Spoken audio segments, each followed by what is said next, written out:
We start, just a reminder, please, to those of us present here in the chamber that the emergency procedures are on the screen, and if we could have all mobiles to silent or switched off, please. Welcome to Councillor Stellinger, who's joining us via Zoom. If you could keep your camera on, please, Councillor Stellinger, and your microphone off unless you're speaking, and please use the little flag to raise your hand. I will keep an eye on the screen, but please do prompt me if I happen to not see that. So we'll start the live stream, start the meeting now. Thank you. And I'd like to welcome any members of the public who are maybe watching on Council's YouTube channel. Councillor Briggs, would you please take us through the karakia? Thank you. Happily. Please feel free to join in. Mi noi tātou. Whakataka te hau ki te uru, whakataka te hau ki te tonga. Kia mā kina ki uta, kia mā taratara ki tai. E hiaki ana te ata kura, he tio, he hoka, he hohu, ti hei Māori ora. Thank you very much, Councillor Briggs. We have no apologies for the meeting, so I will move on as we have no apologies there. Public comment, there has been no request for public input received for this meeting, so we'll move on. I will ask if any member of the committee has any conflict or any interest in any of today's agenda items they feel necessary to disclose, please. No? Nothing from you, Councillor Stellinger? All good, thank you.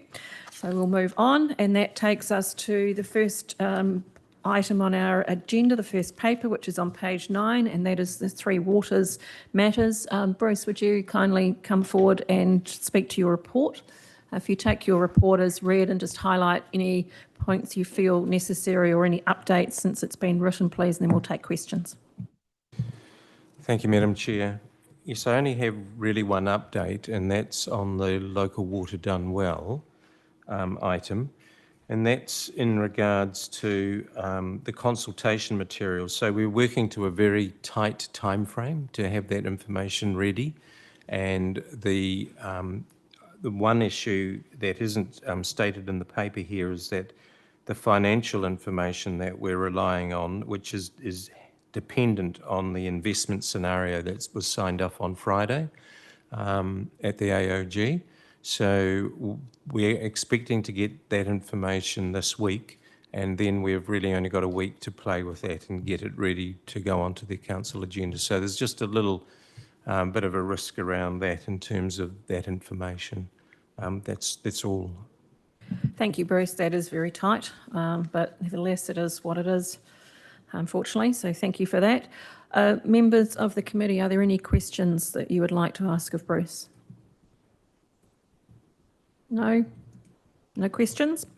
Thank you. I'll then move the recommendations in front of you, and they are that the Subcommittee 1 notes the review of Wellington Water Limited organisational structure to improve the company's performance and achieve efficiencies. 2, notes the actions currently underway as listed in paragraph 5 of the report as part of implementing the organisation capability plan. 3, notes the main risk to the proposed joint regional water organisation is being able to complete a water services delivery plan by the legislative deadline of 3 September 2025, should any of the participating councils decide not to proceed with the joint model option following consultation. And 4, notes actions in respect of the abatement notices issued by the Greater Wellington Regional Council regarding planned works that will improve odour management at the Seaview wastewater treatment plant. May I have a seconder, please? Thank you, Councillor Morgan. Members of the committee, is there any further discussion you would like to have on this paper? No? Thank you. I'll then put the motion. All those in favour say aye. All those against say no. Thank you. I saw Councillor Stellinger say aye, so I will declare that motion carried. Thank you. Welcome, Mr Mayor. Thank you. That takes us, thank you very much, Bruce. That takes us to item 6, which is on page 14 of the agenda, the sensitive expenditure disclosure, which is a regular report to this committee. I'd like to welcome Darren. Hello, Darren. How are you? Please, again, take the paper as read. If there's anything you need to highlight or any updates, please do, and then I'll open questions. Thank you. Thank you. No, there's nothing further to add at this point. Thank you, Darren. Members of the committee, do you have any questions? Before you do, I might add that I obviously scrutinise these before they are even brought to this committee. And as you all know, any travel expenses related to Mr Mayor come to me for approval before they're actually booked and incurred. So I've had a good look at them. Are there any questions any members have? No? Thank you. I'll then move the recommendations, and that is that the subcommittee 1 receives and notes the information, and 2 notes the sensitive expenditure disclosure information attached as Appendix 1 to the report entitled Sensitive Expenditure 1 October 2024 to 31 December 2024. May I have a seconder, please? Thank you, Councillor Briggs. Members of the committee, is there any further discussion you'd like to have on this paper? No. I'll then put the motion. All those in favour say aye. All those against say no. Thank you. Again, thank you, Councillor Stallinger. I'll also then declare the motion carried. Thank you, and thank you, Darren. So that takes us now to item 7, which is on page 22 of the agenda pack, and that's the 6th monthly update to 31 December 2024 on health and safety performance. Welcome, Kelly. And Kelly, you are joined by Stefan. Hello, Stefan. Who may also be able to answer any particular questions that you have. Kelly, please and Stefan, take the report as read, but if there are key points or any updates that you wish to make, please do. I will then open for questions, and Councillor Briggs has already flagged with me that he has 1 or 2 questions that he would like to ask of you. Thank you. Thank you. So no specific points to highlight on this, other than to say we haven't provided an update to this committee in some time. We've been doing that through the quarterly performance reporting. So really just use this as an opportunity to provide a bit of background information around the health and safety management system at Council. So hopefully that was useful, along with providing a bit of information about sort of the current state and some of the things that we have been busy working on. Thank you, Kelly, and definitely very useful and very informative. And we would like to see continued updates to this committee, because obviously it's a significant, not only legislative, but also a moral and ethical obligation that we have. So I appreciate that. And it's also good to see the reporting on near misses. Those near misses are very important, because the near miss can become an event. And, you know, the investigation, the learning. So I think that's an area, and I'll pass now Councillor Briggs to you. That's an area I think Councillor Briggs would like to explore 1 or 2 questions on. So Councillor Briggs, the floor is yours. Thank you, Chair. Thank you, Kelly, for the report. On page 23, it notes that 187 events took place, and only 13% of those resulted in injuries. And so just curious around how much of those 187 reports were near misses. And is that kind of culturally being ingrained in the organisation to report near misses, as well as kind of what actions taking to resolve those near misses so we're not having any events occur in the future as well? So I'll start and then I'll hand over to Stefan. So definitely we do have near misses reported. So we are comfortable. Reporting is always something that we are trying to continue to sort of work with the business around, making sure that everything, including near misses, are being reported. So we definitely get some of those through, and I'll hand over to Stefan to talk a bit more specifically about that. Is that all right? Hear me well? Cool. Yes, thanks, Kelly. Yes, it's a good question, Councillor. We do note our near misses. What we have noticed too is that there's more of a issue that around some of the smaller events also that our people have started to report on. We made a lot of push to help get all events put into the system, and we've had a raise of events as well, which has been fantastic.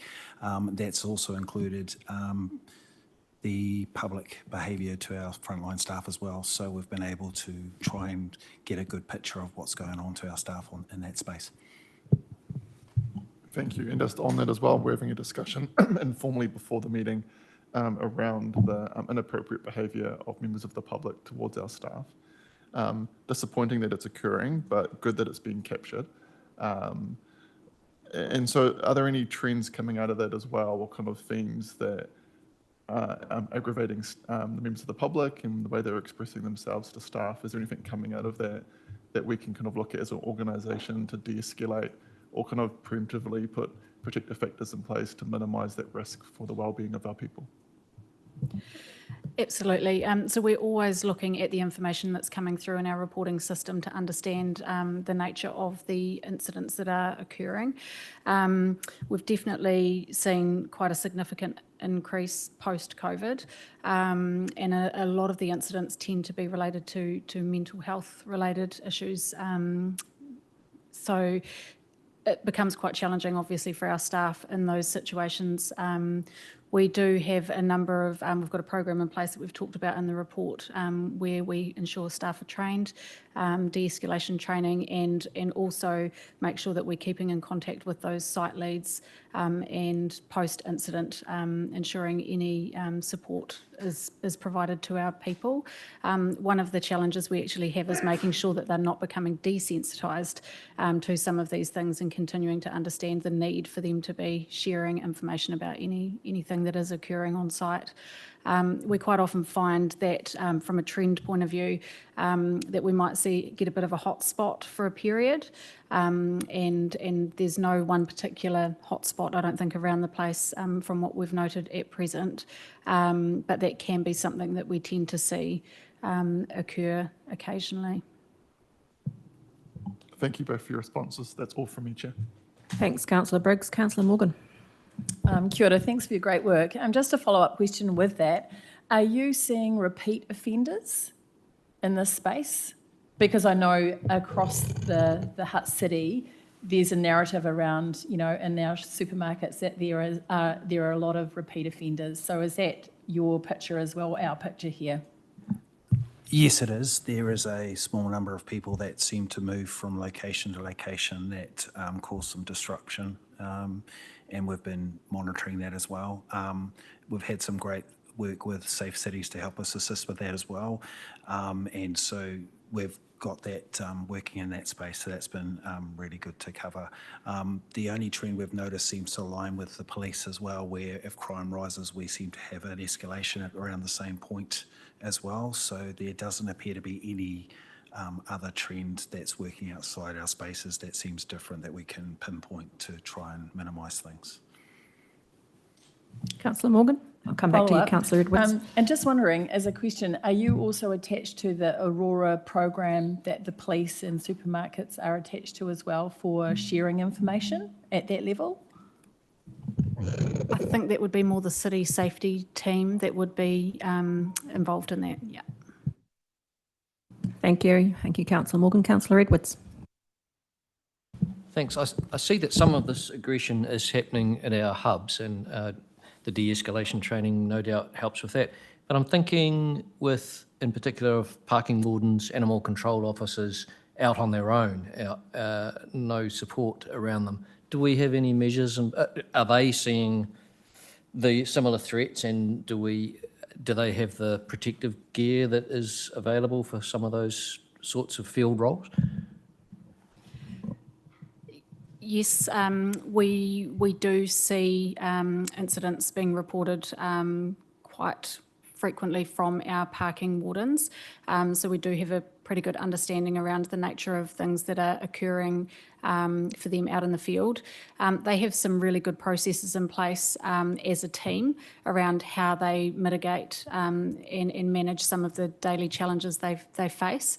So they have some good processes around checking in with each other when they are out on their own, and also support that they provide to each other every day.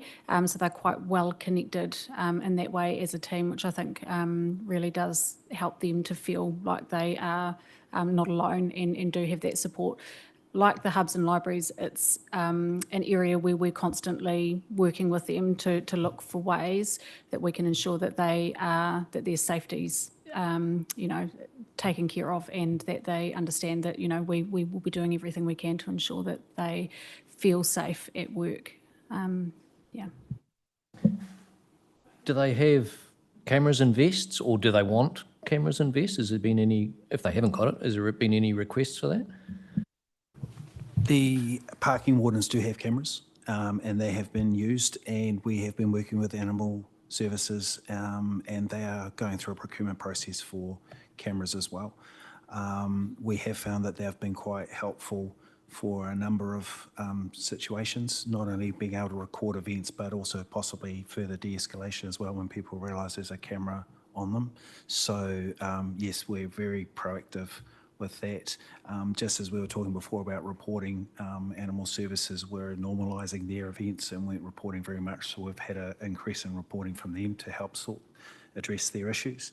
And they've also now got a health and safety representation on our committee as well, so that we're trying to give them an extra avenue of communication. Thank you, councillors. Councillor Stellinger, any questions from you? No, I was interested in the trends as well, but that's been well traversed already. Thank you. Just interesting, just looking at your chart on page 24, the monthly events, and it's something, again, we were discussing informally before the meeting started. Is there any correlation between that and the bi-monthly rating bills going up?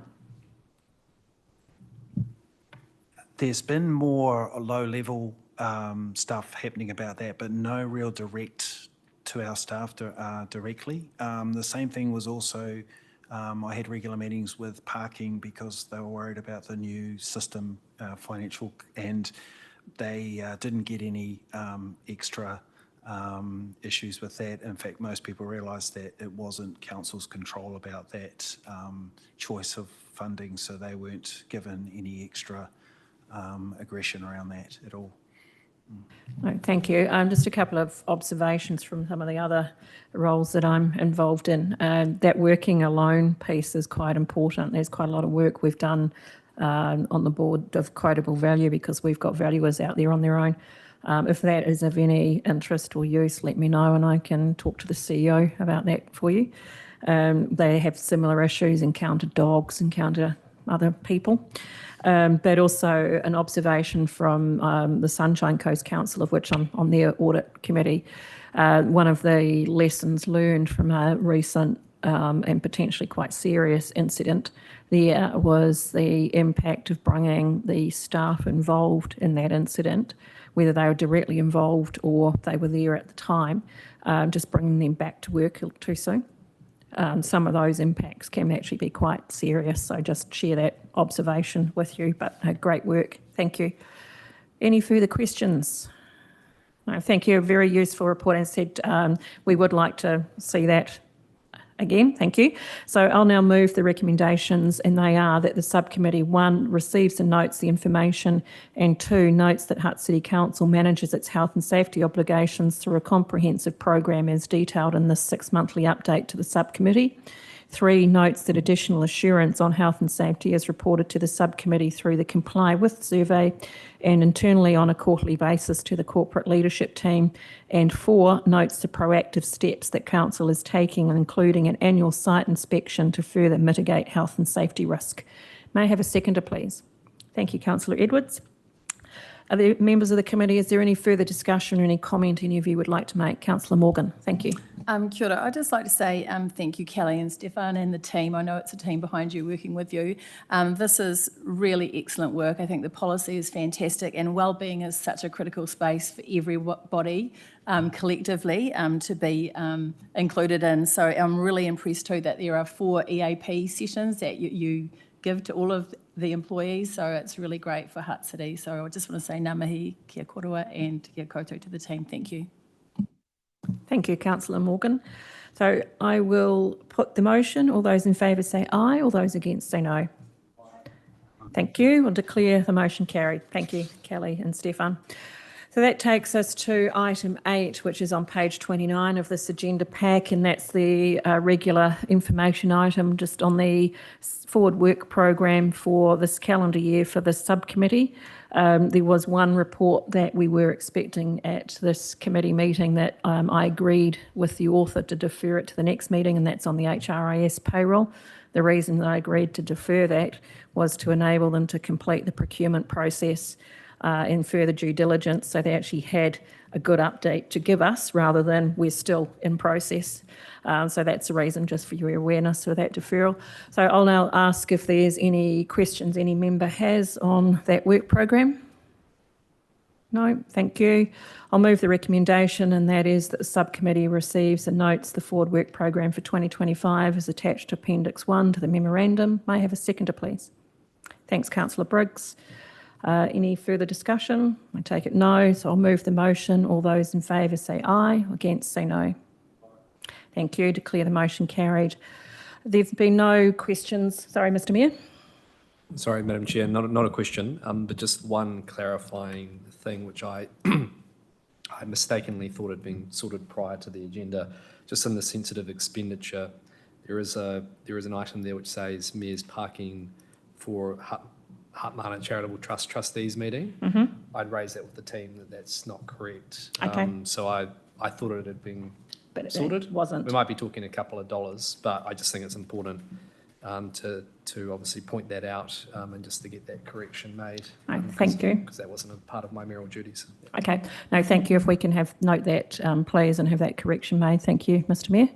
We'll do that. I've not received any questions for this meeting, so I'm going to move to the exclusion of the public, and that is that I move that the public be excluded from the following parts of the proceedings of this meeting, namely the following report, which is titled Potential Legal Claim Against Council. May I have a seconder, please? Thanks, Councillor Briggs. I have a mover and a seconder, so I'll put the motion. All those in favour say aye, against say no. Thank you. Declare the motion carried and the public part of this meeting closed at 2:23 p.m.